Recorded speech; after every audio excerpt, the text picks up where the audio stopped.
Ce mardi 4 avril, dans Koh Lanta, le feu sacré, les deux équipes se sont affrontées lors d'une épreuve de confort particulièrement physique, sur laquelle les jaunes ont finalement réussi à décrocher la victoire.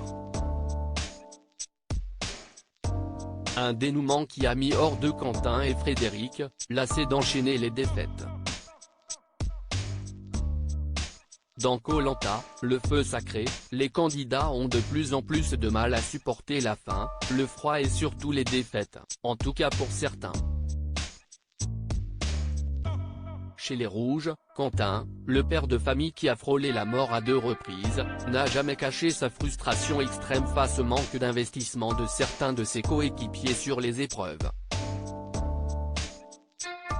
Perso, général bol. Ce n'est même plus une spirale de défaites, si est-il l'hécatombe. On va finir à 2 ou 3 rouges à la réunification, ça va être bien.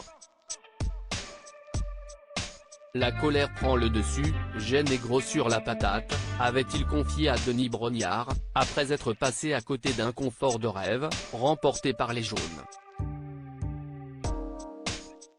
De retour sur le camp, le jeune homme avait continué à pester, lui qui ne parvenait pas à digérer cette nouvelle défaite.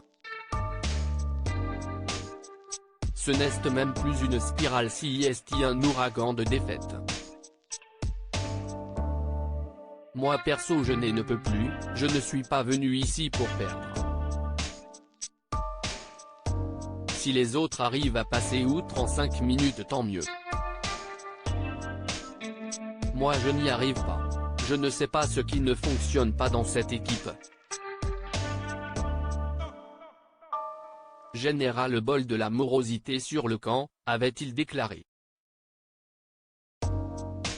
Quentin et Frédéric s'expliquent avec le reste de l'équipe, Anne-Sophie pointait du doigt ce mardi 4 avril, Quentin n'avait toujours pas retrouvé le sourire, alors que l'équipe des Rouges a encaissé un nouveau revers, passant à côté d'un confort inoubliable, une plateforme flottante sur laquelle les vainqueurs ont pu déguster des fruits de mer, des nouilles et des glaces. À la fin de l'épreuve, sur laquelle les aventuriers de chaque équipe étaient attachés les uns aux autres, permettant aux premiers de la file d'attraper des témoins placés devant eux, Quentin a lancé, très agacé, si personne n'avait envie, il fallait rester au camp. De retour sur le camp, Quentin et Frédéric ont cette fois pris la parole à 2, frustrés par les performances moyennes de leurs camarades. Dans leur viseur, Esteban et Anne-Sophie notamment, qui n'ont pas, selon eux, donné tout ce qu'ils avaient. Moi aussi j'étais mort, mais à un moment donné, il faut le déclic du dépassement de soi, a déclaré Frédéric. Ça m'exaspère parce que quand je me donne à 200% et qu'à côté on perd parce que certains n'ont pas fait l'effort, si est irageant, a-t-il ajouté. Une ambiance particulièrement pesante surtout pour Anne-Sophie, désormais dans le viseur des Rouges, comme l'a confirmé Elena.